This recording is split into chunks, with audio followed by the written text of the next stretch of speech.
I'm Mary. I'll introduce about the origin of graffiti. On the Indonesian island of Sulawesi, Asian paintings cover the walls of limestone caves. Some of these paintings depict wild animals, while others are simple outlines of human hands. Scientists have dated them back to at least 39,900 years ago, making them the oldest known art in the world. One could make the case that these wall paintings are also the world's oldest graffiti. People have been painting, writing, and scratching marks into walls throughout human history. Graffiti was a popular practice in ancient Rome. The city of Pompeii was wiped out in 79 AD. When Mount Vesuvius erupted for countries, Pompeii was buried under volcanic ash, and because of that, it remained perfectly preserved. Archaeologists working in Pompeii have discovered numerous examples of graffiti. The city's students carved or sorts of messages into walls in public spaces and inside homes. Archaeologists have found lines from posts, silly drawings, declarations of love, and even inserts.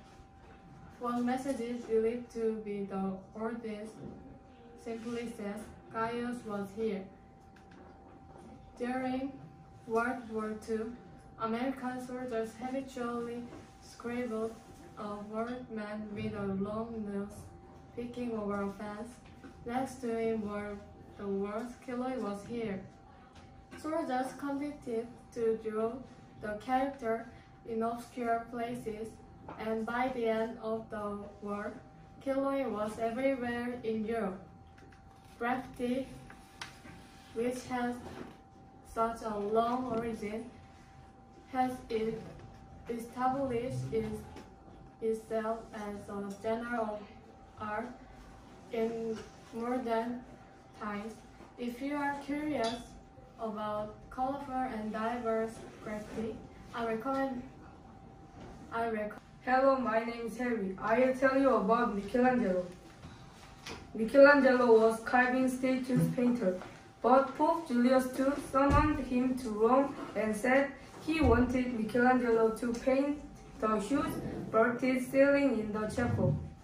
Michelangelo knew the task would be difficult and could take years, so he refused.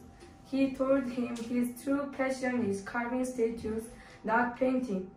But the Pope was furious with him, thought, afraid he'd lose his temper, so Michelangelo agreed to take on the job. July 18, 1508.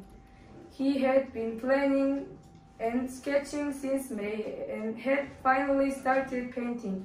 He sketched 343 figures.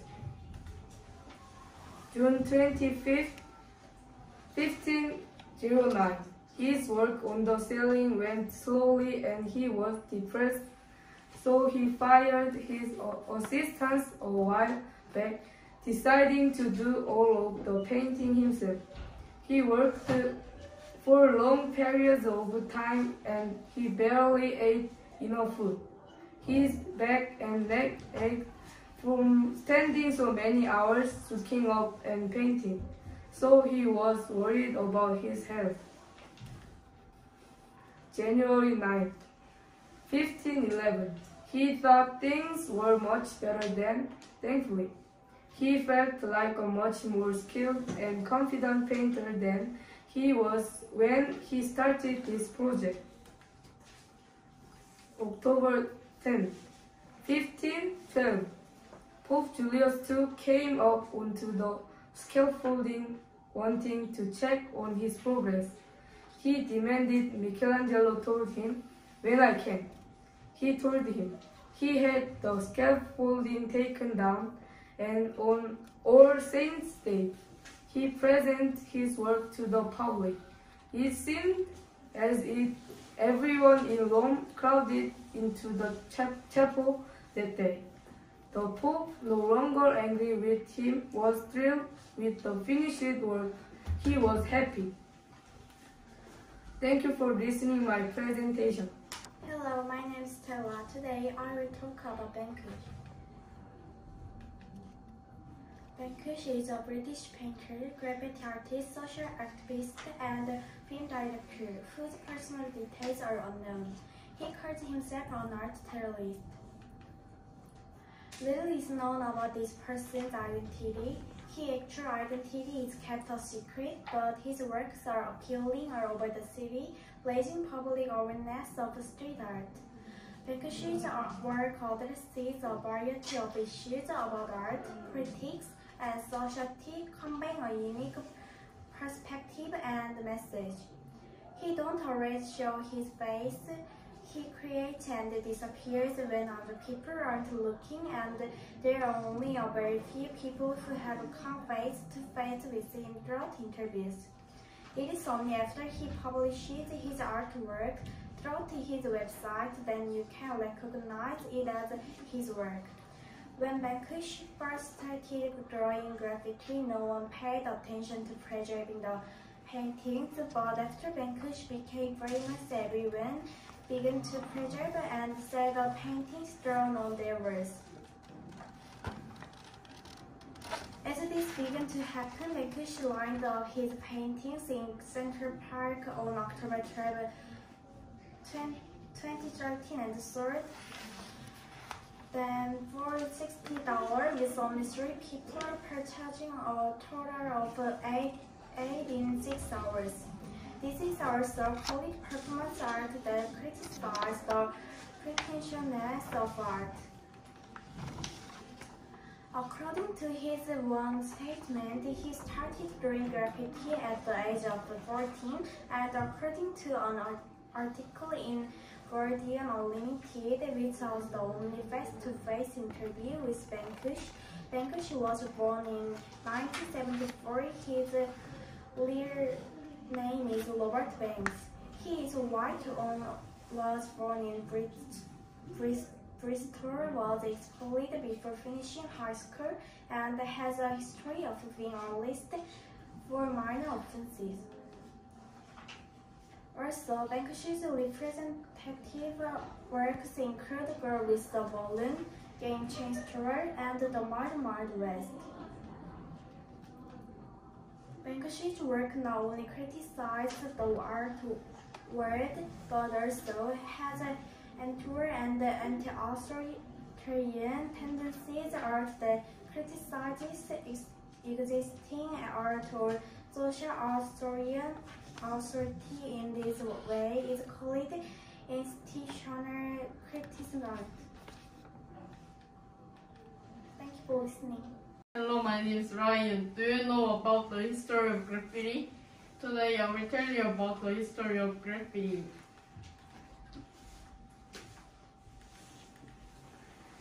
Humans began leaving pictures on Mars 39,900 years ago. People have been painting, writing, and scratching marks into walls throughout the history.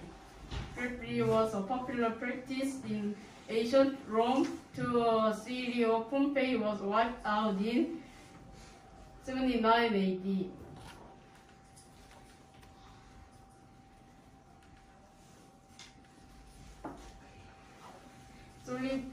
During World II, American soldiers habitually described a bald man with a long nose peeking over a fence. Soldiers competed to draw characters in obscure places, and by the end of the war, it was everywhere in Europe.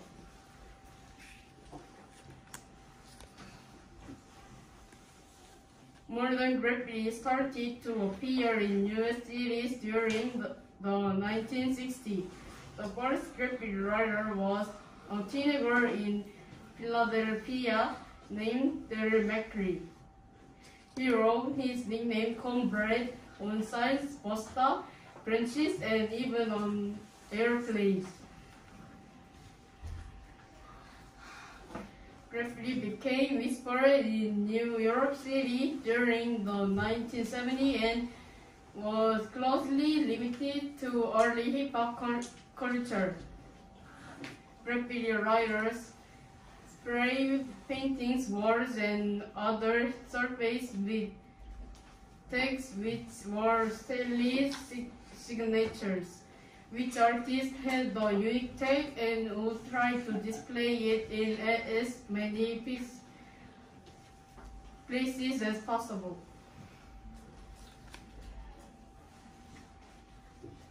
Subway trains were frequent targets for graffiti writers. These trains traveled all over the end, in turn exhibit their graffiti to large numbers of people. More and more graffiti artists begin making bigger pieces of art and using brighter colors.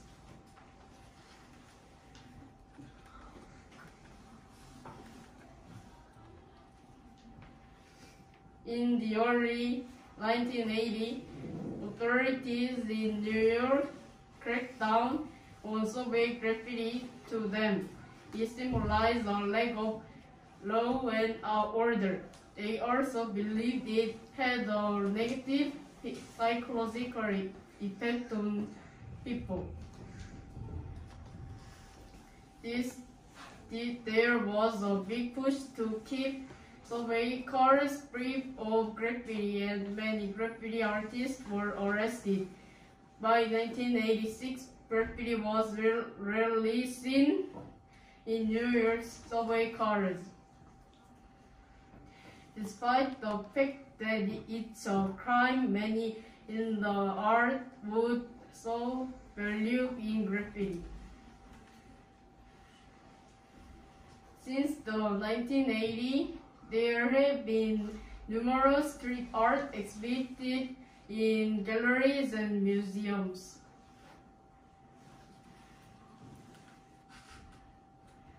Artists like Keith Haring and Jean-Michel Basquiat started off as graffiti artists creating illegal artwork in public spaces. Thank you for listening. Hello everyone, do you know about Starry Night? Today I will tell you about Starry Night.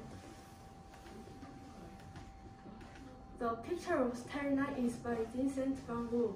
When he was 26 years old, he was very poor. His life was so hard that he decided to give away everything he won, and Van Gogh grew more and more depressed. But in 1808, he began drawing and painting, realized that he could provide comfort to people by making beautiful art. He spent time to other artists and studied the works of Impressionist painters. But Vincent suffered from emotional problems and often fought with friends and fellow artists. One day, Gogh threatened the artist for Gauguin with a razor. After Gauguin ran away, Van Gogh cut off his right ear. Van Gogh insisted it was his own fault, and he was brought to a hospital. Soon after the incident, Van Gogh was so worried about his mental health that he checked himself into an art salon. There he painted a lot and studied the night sky through his bedroom window. One day he was inspired by the twinkling light of stars. He had to paint on it the starry night in his memory. Gogh created the painting using a technique called impasto. Sadly, Gogh thought it was a failure. At the age of 36, Gogh killed himself. If he had lived a longer life, he probably would have enjoyed the success that his work eventually achieved. Today, Starry Night is one of the well-known and broad paintings. I'm finished my presentation now. Thank you for listening. Hello, my name is Lily. Do you know about Van Gogh's tragic life? At the age of 26, he was a devout Christian, and the poverty so troubled him. So he decided to give up everything he owned. Church authorities dismissed him because they thought his faith was too extreme. Van Gogh became depressed, but in 1880 he began painting almost on his own. He realized that he could comfort people by creating beautiful art.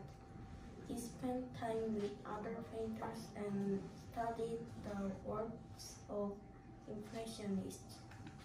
Fortunately, his younger brother Theo was an art dealer and he often helped Vincent with money. Then one day he returned for Gauguin with a razor, and after Gauguin ran away, Van Gogh cut off his ear. However, some historians believe that Gauguin attacked him with a sword.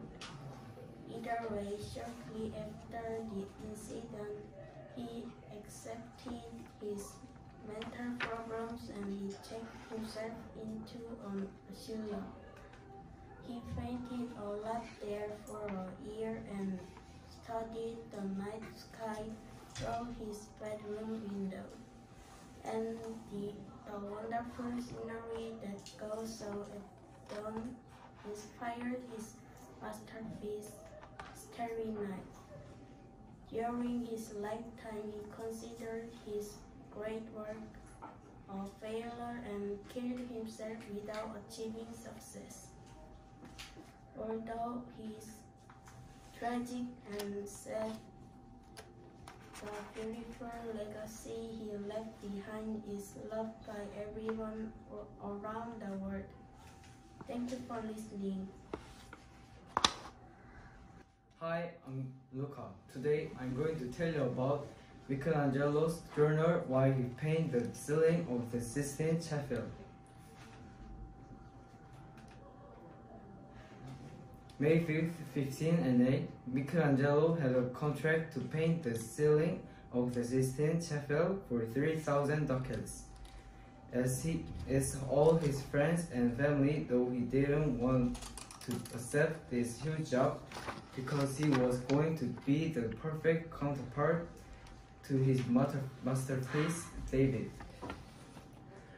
But Pope Julius II summoned Michelangelo to Rome and said he wanted Michelangelo to paint the huge vaulted ceiling in the chapel. He knew the task would be difficult, so first he refused. But Pope was furious with him and he was afraid. So he agreed to take on the job.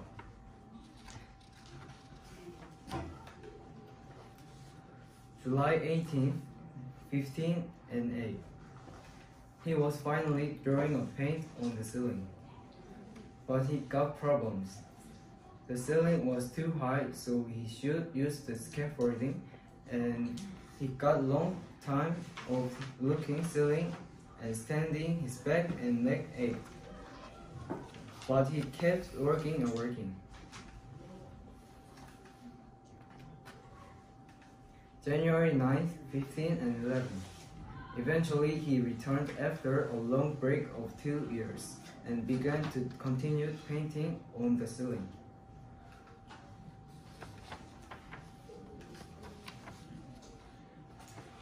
October 10th, 1512, when the Pope asked him how much work had been done, he told the Pope that ceiling painting wasn't finished. Pope couldn't believe the ceiling painting was not finished, and he continued to working. So after that, Michelangelo presented his work to the public, and Pope was no longer angry with him. After his work, Michelangelo go away to make sculptures. Thank you for listening. Hello, my name is Justin. I'm going to introduce the surrealism artist named Salvador Dali's lifetime. Salvador Dali is one of the most famous surrealism artists in the world. In 1904 year, he was born in Spain. He had one older brother, but he did not live long. His brother died before Dali was born. Despite the feeling of loss, his mother thought that Dali's brother's soul had entered Dali. So his mother named Dali the same name as his older brother. After growing up, one day when he went to a museum during the summer vacation, he felt interested in many artistic pictures.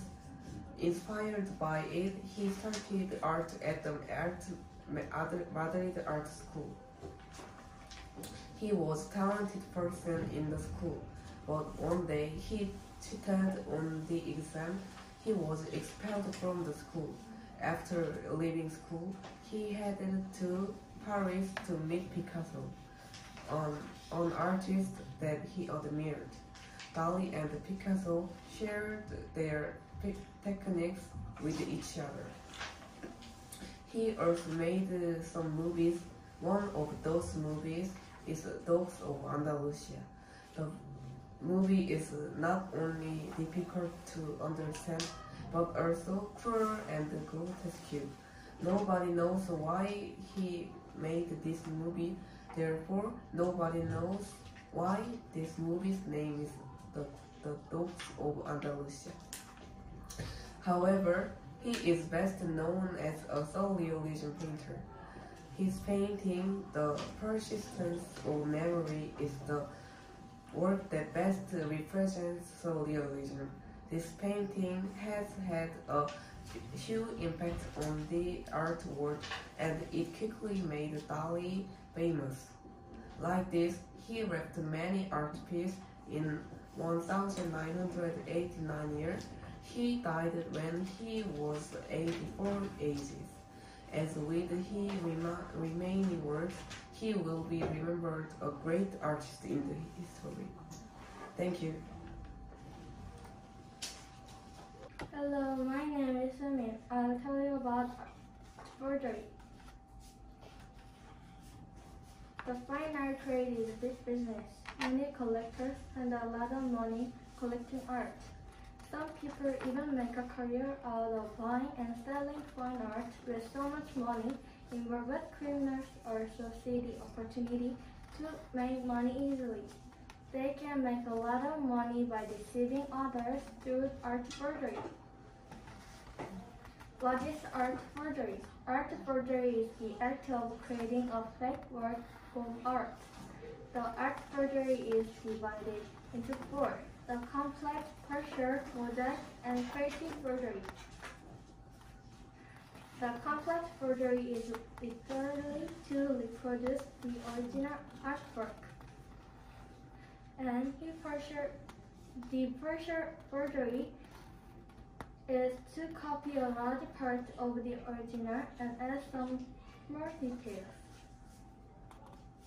For example, this is to paint a cat which doesn't exist in the original. The mosaic forgery is to extract materials from many paintings of the painter and to put them together into one painting. And the creative forgery is to create an entirely new work of art in the style of a popular artist. then it can be sold as an original piece by the artist. 4 types of artwork can be forged, including painting, sculptures, and even photographs. Forgeries can be very difficult to recognize. They may go undetected for many years before being discovered as fake. By then, they may have been bought and sold many times over, thus harming a large number of people and businesses. Furthermore, art experts say the art forgery rate is even over 18%. Therefore, art collectors are growing increasingly fearful of forgeries. The art industry faces damages, reputation, and a lower quantity of sales due to this lack of confidence. Thank you for listening to my presentation.